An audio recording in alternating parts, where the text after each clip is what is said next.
قال رسول اللہ صلی اللہ علیہ وسلم من صلی العشاء فی جماعت فکأنما نصف قام اللیل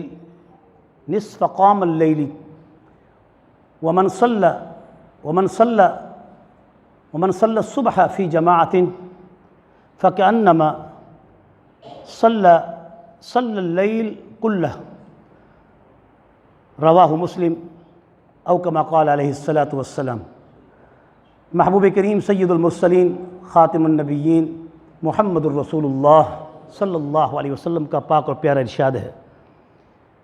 حضرت ابن عمر نقل فرماتے ہیں کہ من صلی العشاء فی جماعت، جو شخص عشاء کی نماز کو جماعت کے ساتھ پڑھ لے، خوشخبری ہے ان لوگوں کے لیے کہ جو عشاء کی نماز کا اہتمام کرتے ہیں۔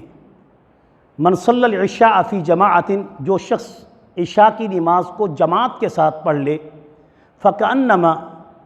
فکأنما نصف قام اللیل، گویا کہ اس نے آدھی رات قیام میں گزار دی، آدھی رات تک اس نے اللہ کی عبادت کر لی۔ پکی بات ہے، مسلم شریف کی حدیث ہے۔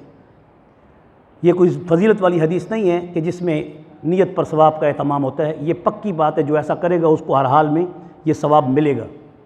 پھر حضور اکرم صلی اللہ علیہ وسلم کی حدیث آگے ہے ومن صلی الصبح فی جماعت، اور جو شخص صبح کی نماز، فجر کی نماز جماعت سے پڑھ لے، فکأنما صلی اللیل کلہ، اس شخص نے گویا کہ پوری رات اللہ کی نماز میں گزار دی۔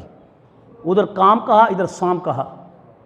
کام کے معنی ہے عبادت، ذکر، فکر، اور صلاۃ کا معنی ہے قیام، کھڑے ہونا اللہ کی۔ وہ بھی قیام میں معنی اس کے بھی وہی ہوں گے، لیکن اس میں دگنے معنی ہو جاتے ہیں۔ وہ بھی نماز کے ثواب کے ساتھ ہے، گویا کہ اس نے نماز میں گزار دی، اور یہ بھی نماز کے ساتھ ذکر و فکر میں گزار دی۔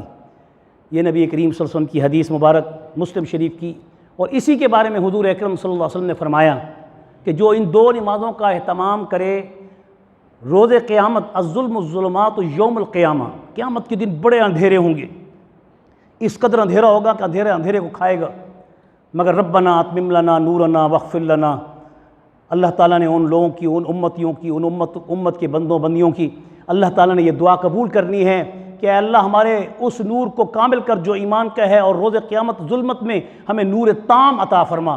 بشر المشائین، جو رات کے اندھیرے میں یا صبح کے اندھیرے میں جب مسجد کی طرف چل کے جاتے ہیں، اے محبوب کریم صلی اللہ علیہ وسلم انہیں خوشخبری دے دو کہ یوم القیامہ، قیامت کے دن، نور تامہ، ہم ان کو پورے کامل نور کی بشارت دیتے ہیں۔